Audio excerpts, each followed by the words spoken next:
કેસરિયા કર્યા છે, કેટલા કાર્યકર્તાઓ સાથે જોડાયા છે અને શું કહો છો?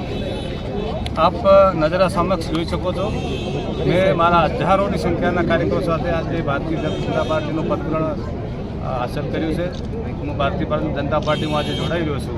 માનનીય વડાપ્રધાન શ્રી નરેન્દ્રભાઈ મોદીજીના જે 10 વર્ષના સુશાસન, મુખ્યમંત્રી કાળ અને છેલ્લે પ્રધાનમંત્રી તરીકેના જે સુશાસન કાળમાં દેશ અને રાજ્ય અને દેશમાં જે પ્રગતિ થઈ છે, જે વિકાસ થયો છે, અને છેલ્લે હમણાં જ્યારે મોદી સાહેબના નેતૃત્વમાં આપણું જે હજારો વર્ષનું એક સપનું હતું, હિન્દુ રાષ્ટ્રના રામ મંદિરના એક સપનાને જ્યારે સાકાર મોદી સાહેબના હસ્તે થયું, ત્યારે હું મારા અંતરના આત્માના અવાજને પૂછીને આજે ભારતીય જનતા પાર્ટીમાં જોડાઈ. સાહેબ, રાજપૂત સમાજે ખુલ્લું સમર્થન આપ્યું છે. આ ક્ષત્રિયોનું આંદોલન પૂરું થશે?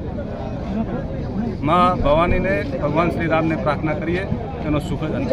ઓકે. ડીડી बलजीभाई राजपूत, मंत्री श्री टोकाजी राजपूत, पूर्व सरपंच श्री ढीमा, नरपतसिंह जब्बरसिंह परमार, सामाजिक अग्रणी उदाजी प्रभुजी ठाकुर, सामाजिक अग्रणी नागजीभाई रकाभाई चौधरी, उप प्रमुख थराद प्रकाशभाई मगनभाई राणवा, वकील श्री गंगारामभाई